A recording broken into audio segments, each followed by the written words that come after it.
Hey, I'm going ahead and respond to the comment about Edom being made one kingdom with Kittim. Keep in mind, I already hit on this in some previous videos, so go back and watch them. But as we know, Kittim is Rome, y'all. And it is true that they did become one kingdom with Rome.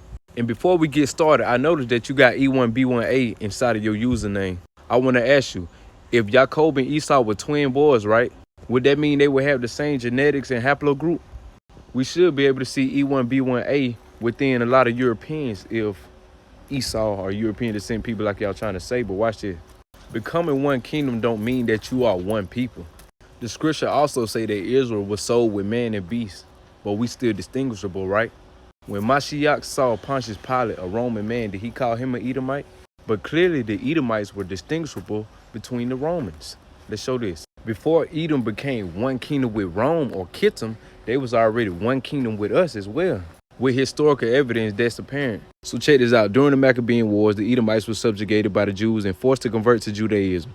Through it all, the Edomites maintained much of their old hatred for the Jews. When Greek became the common language, the Edomites were called Idumeans. Most people don't understand that in our temples, most of our priests, like the Zadokites, aka Sadducees and the Pharisees, they were being replaced by Idumeans. All because they had became one nation with the Jews. During the 2nd century BC, the Edomites were forcibly converted to Judaism by the Hasmoneans and were incorporated into the Jewish nation. And at the same time, before Rome became the Iron Monarchy, they started hiring Edomite soldiers to fight in wars with them. So this how the Edomites started getting power over Israel. Now watch this. I'm sure y'all understand who King Herod is, right? But most people don't know who his daddy was. His daddy was Antipater. So let's look at Antipater's story, for example. It say Antipater rescued Caesar in Alexandria and was made chief minister of Judea, as Judah became known to the Romans, with the right to collect taxes. So Antipater, which is Herod's daddy, saved Caesar's life in battle.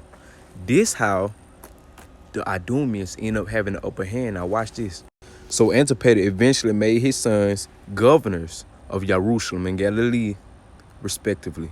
Now that was some brief details showing you when Edom and Kittim became one kingdom, right? And how it happened. Because Edom were doing a lot of cooning and showing out for the Romans, saving lives and this and that. And then they got Roman citizenship. So Caesar granted Antipater and all of his Herodian dynasty citizenship and privileges within Rome.